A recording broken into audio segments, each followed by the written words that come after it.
আমার 13তম পর্বে আপনাদেরকে স্বাগতম। আমার কথা বলা এবং আমার এতক্ষণ ধরে বক বক করাতে আমি যে একটু অসুস্থতা বোধ করছি এটা আমার রাইটার এই রমজান ভাই বুঝতে পেরেছে, যার কারণে উনি একটু টেকনিক করে আমাকে বললেন যে আপনি যখন আগন্তুক বিচে যাবেন তখন ভিডিও করলেই হবে। তার মানে আমি যেন একটু রেস্ট পাই। আমি কিন্তু ননস্টপ, নো রেস্ট, শুরু থেকে এ পর্যন্ত কথা বলেই যাচ্ছি। জানি না যে এনার্জি নিয়ে শুরু করেছিলাম সেই এনার্জিটা এখন আর নেই, তাই হয়তো কথার ভেতরে একটু জড়তা আসবে, ভুল হবে, আপনারা একটু ক্ষমা দৃষ্টিতে দেখবেন। কারণ আমি আর কবে আসবো আমি জানি না, হয়তো আমার এটাই শেষ। তবে যেহেতু এসেছি তাই এইবারই আমি ভিডিওটা করে রাখতে চাই। আমি এই 13তম পর্বে এসে একটা জিনিস ফিল করলাম, মানুষের জীবন কতটা কষ্টের। আমরা প্রায় খাবার নষ্ট করে ফেলি, ইচ্ছে না হলে ফেলে দিই, ডাস্টবিনে ফেলে দিই। আমরা সেটি না করে আমরা যদি একটু সেটিকে জমানোর চেষ্টা করতাম বা একটু যদি মানুষের পাশে দাঁড়ানোর চেষ্টা করতাম, আমার মনে হয় যে তাহলে কোনো মানুষই বোধহয় না খেয়ে থাকতো না। আমরা অপচয়টা অনেক বেশি করি, আমরা পাই বেশি তাই, কিন্তু এই জায়গায় লক্ষ্য করে দেখবেন এখানকার যারা লোকালে স্থানীয় মানুষ, তাদের কাছে সামান্য সব কিছু সামান্যই অনেক অসাধারণ কিছু। কারণ তারা জীবনযাত্রার মানটা খুব খুব কষ্টে তারা অতিবাহিত করে। এই সৌন্দর্যগুলি কিন্তু আসলে সরকারের উচিত এটিকে একটু ভালো মানের, একটু সরকারিভাবে পর্যটন কেন্দ্র করে তোলা। তাহলে এই জায়গার মানুষজন আরও বেশি কর্মের সন্ধান পেত, আরও বেশি ট্যুরিস্ট আসতো, বিদেশি ট্যুরিস্ট আসতো। এবং স্পেশালি একটা দেশের এত বড় একটি সম্পদ, সেটিকে যদি সুন্দরভাবে গুছিয়ে তোলা না যায় তাহলে বিদেশি পর্যটক আমরা পাবো না। আমাদের দেশীয় পর্যটক যথেষ্ট নয়, আর আমাদের দেশীয় পর্যটকের যত রেস্ট্রিকশন, মানুষও তত একটু হন্যে হয়ে যায় আসার জন্য। তো সে জায়গায় যে এই দ্বীপে আসার জন্য স্পেশাল ব্যবস্থা থাকা উচিত এবং এই দ্বীপটাকে সুন্দর করে আরও সাজানো উচিত এবং এখানকার মানুষকে আরও বেশি কর্মের সন্ধান দেওয়ার উদ্দেশ্যে, লক্ষ্যে এই দ্বীপটাকে সরকারিভাবে, সরকারি বাহিনী দিয়ে, প্রশাসনিক হোক, পরিবেশ হোক, একটা সরকারি বাহিনীর মাধ্যমে এই জায়গাটাকে সুন্দর করে সাজিয়ে তোলার কাজ দেওয়া হতো। বিশেষত আপনারা প্রায় দেখেন আমাদের ঢাকা শহর থেকে শুরু করে বিভিন্ন জায়গায় যে সকল রাস্তাঘাট, ব্রিজ, কালভার্ট এগুলি আমাদের সেনাবাহিনী মাধ্যম দিয়ে করানো হয়, সেগুলি মোটামুটি আলহামদুলিল্লাহ অন্যান্য চেয়ে অনেক বেশি টেকসই, মজবুত, সুন্দর এবং নিয়মতান্ত্রিক হয়। আর যেগুলো লোকাল মানুষ দিয়ে করানো হয় সেগুলো অনেক বাজে হয়। এই কারণেই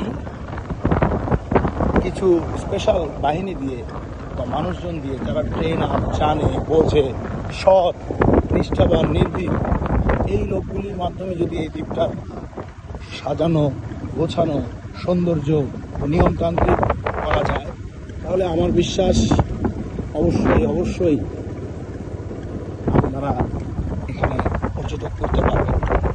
আর এই যে রোডের ব্যাপারটা বললাম, যেটা আপনাদের সঙ্গে সকালে শেয়ার করেছি, এই ব্যাপারটা তো আমার আপত্তি আছে যে আমাকে এই ব্যাক করে আবার বাজারের মধ্যে দিয়ে অথবা কোনো বাড়ির মধ্যে দিয়ে ব্যাক করতে হচ্ছে। সেটা না করে আমার যদি পুরা বিচটাকে, যেহেতু এটা একটা দ্বীপ, তো এই দ্বীপটা আমি যেন পুরাটাই এক বাইক নিয়ে রাউন্ড করতে পারি, সেই ব্যবস্থাটা যদি তৈরি করা যায় তাহলে মানুষ ঘুরে আরও বেশি মজা পাবে।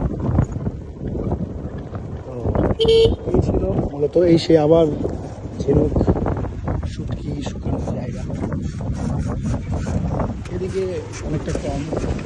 আর এই যে অটো গাড়িগুলো দেখছেন, এগুলো মূলত 8 জন লোকের ক্যাপাসিটি। মানুষ সাইকেল নিয়ে আসছে, মানুষ অটোতে আসছে। তবে সত্যি কথা বলতে গেলে ব্যক্তিগতভাবে আমার মতামত যে সাইকেল নিয়ে আপনার এনার্জি না থাকলে আপনি আসবেন না। আমি মোটর বাইকে এসেছি, স্মোকিং করি না, তারপরেও আমি এনার্জি হারিয়ে ফেলছি, শেষ করে ফেলছি। কিন্তু যদি আপনি বেশি এনার্জি লস করে ফেলেন তাহলে পরবর্তী এক্সাইটমেন্টগুলি আপনার থাকবে না। তো এই জন্য আমি মনে করি যে আপনার মোটামুটিভাবে আলহামদুলিল্লাহ আমাদের রাইড প্রায় শেষের দিকে।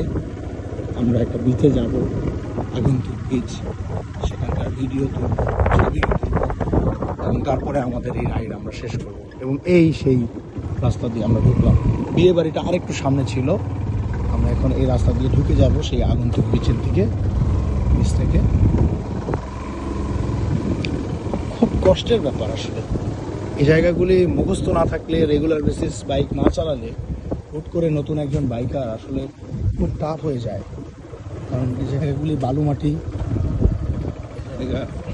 আমাদের পিছনে নিজাম ভাই, উনি হয়তো মোটামুটি ভালো বাইক চালান, এই কারণে বোধ হয় উনি ভালো পারছেন।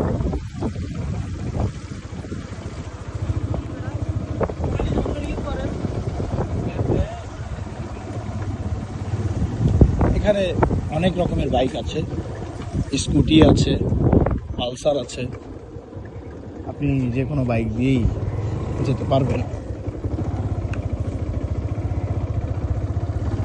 এই আগন্তুক বিচে বোধ হয় মানুষ অটো গাড়ি নিয়েও আসে।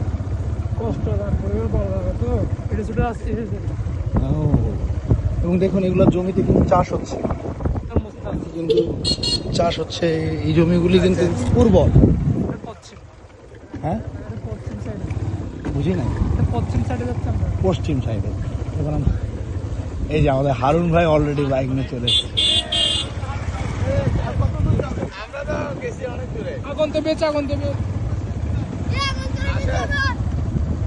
আমাদের হারুন ভাই বাইক নিয়ে রাইড করছেন। সো উনি একাই, উনি আবার কাউকে সঙ্গে নেবেন না। আলহামদুলিল্লাহ।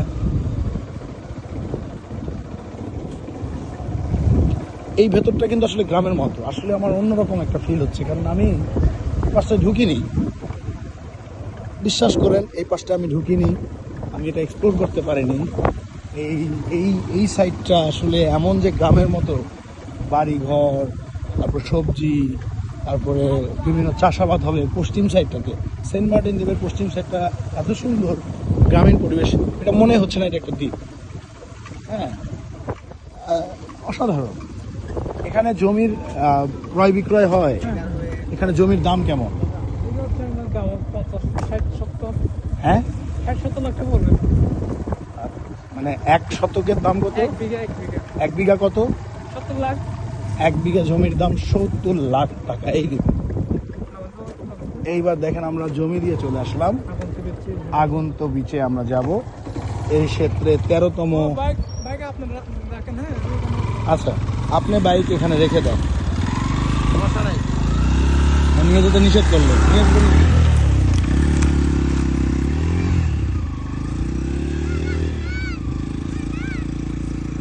আমরা আগন্তুক বিচে চলে আসলাম। 13তম ভিডিও শেষ। না বাবা,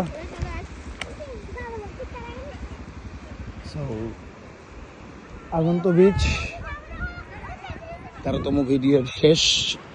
আমরা 14তম ভিডিওতে যাব। সব ভালো থাকবেন। আসসালামু আলাইকুম।